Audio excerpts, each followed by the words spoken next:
என்ன நடந்தது இன்னைக்கு காலையில்? ஆனால் இன்னைக்கு நானும் இன்னொருத்தவங்களும் உள்ளே போனேண்ணா. அப்புறம் ரம்யா மேம் கூப்பிட்டு உள்ளே வர சொன்னாங்கண்ணா.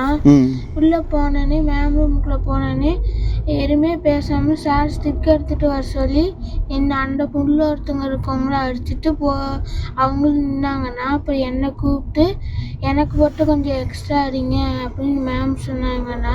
அப்புறம் அடித்தாங்கண்ணா. அப்புறம் அடிச்சுட்டு நான் அப்படியே கீழே உட்காந்துட்டேன் சோபாவில். மறுபடியும் எந்திரிச்சு 4 அடி போடுங்க அப்படின்னு மேம் சொன்னேன்னே போட்டுட்டாங்கண்ணா. சாரெல்லாம் பார்த்து உள்ளே இருக்க சாரெல்லாம் பார்த்து சிரிச்சாங்கண்ணா. சார் அழுகுறதுனாலண்ணா. அப்புறம் கீழே முடியலன்னு உட்காந்துட்டேன். அப்புறம் போன்னு மேம் சொன்னாங்கன்னா. அப்புறம் கண்ணை துடைச்சிக்கிட்டு நின்றுக்கிட்டு இருந்தேன்னா. அப்போ நின்றுக்கிட்டு இருக்கப்போ மேம் நான் அடிக்கலைன்னு சொல்லி மறுபடியும் கூப்பிட்டு அடி போட சொன்னாங்கண்ணா. போட்டுட்டு அப்புறம் போன்னு சொல்லிட்டாங்கண்ணா. அப்புறம் ரம்யா மேம் ஈவினிங் அம்மாட்ட போயெல்லாம் சொல்லக்கூடாது அப்படின்னு சொல்லணும். அழுகாச்சு அப்படின்னு வந்துச்சுன்னா உள்ள பாத்ரூமில் போய் மூஞ்சியை தொடச்சிக்கணும் அப்படின்னு சொன்னாங்கண்ணா.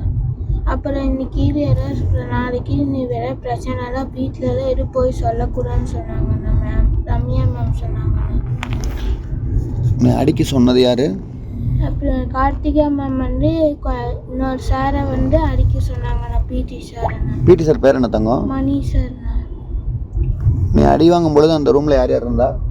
நான் கார்த்திகா மேம்னா, நானுண்ணா, அப்புறம் இன்னொரு பொண்ணுண்ணா, 7/8 ஒரு பொண்ணுண்ணா, அப்புறம் கோகுல் சாருண்ணா, அப்புறம் ரம்யா மேம்ண்ணா. இது லேட்டா போனதுக்காகவா?